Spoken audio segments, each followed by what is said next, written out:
चंद्रमा का जन्म कैसे हुआ था?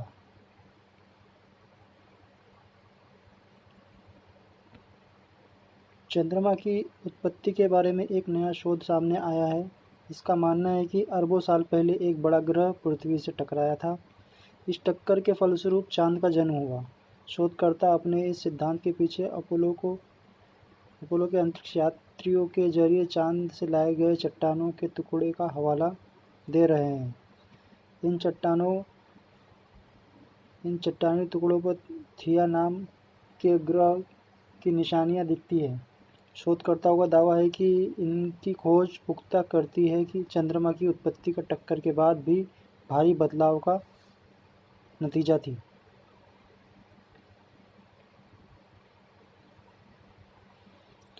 हमें इन चट्टानों को पूरे चंद्रमा का प्रतिनिधित्व मानने की प्रति सावधानी बरतनी चाहिए। इस लिहाज से चांद की अलग अलग चट्टानों का विश्लेषण भी ज़रूरी है, तभी आगे कुछ पुष्टि के जानी चाहिए।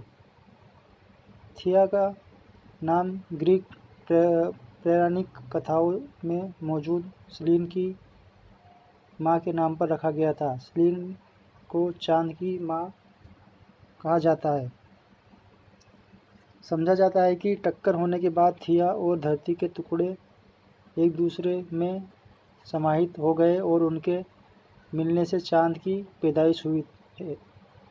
ये सब आसान थ्योरी है जो कंप्यूटर सिमुलेशन से भी मेल खाती है, लेकिन इसकी सबसे बड़ी दिक्कत है कि किसी भी थिया की मौजूदगी का प्रमाण चांद के चट्टानों में नहीं देखा है।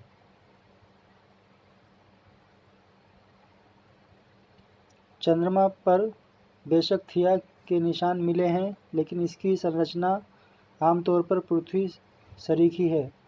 अध्ययनकर्ताओं की टीम के अगुआ यूनिवर्सिटी ऑफ गॉटिंगन के डॉक्टर डेनियल हेवटाइज के अनुसार अब तक किसी को इस टक्कर सिद्धांत के इतने दमदार सबूत नहीं मिले। उन्हें कहा पृथ्वी और चंद्रमा के बीच छोटे छोटे अंतर हैं जिसे हमने इस नमूने में खोज निकाला है।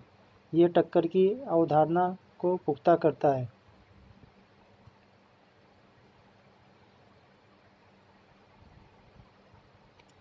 ऑक्सफोर्ड यूनिवर्सिटी के प्रोफेसर हेलिटेडे इन वैज्ञानिकों में हैं जो ये देखकर चकित है कि चांद की चट्टानों पर मिली थिया की सामग्री और पृथ्वी के बीच अंतर बहुत मामूली और सूक्ष्म है। ओपन यूनिवर्सिटी के डॉक्टर महेश आनंद इस शोध को रोमांचकारी बताते हैं, लेकिन वे ये भी कहते हैं कि मौजूदा तथ्य चांद के लाए गए महज 3 चट्टानी नमूने के आधार पर निकाला जा रहा है। हमें इन चट्टानों को पूरे चंद्रमा के प्रतिनिधि मानने की प्रति सावधानी बरतनी चाहिए। इस लिहाज से चांद की अलग अलग चट्टानों का विश्लेषण भी ज़रूरी है, तभी आगे कुछ पुष्टि की जानी चाहिए।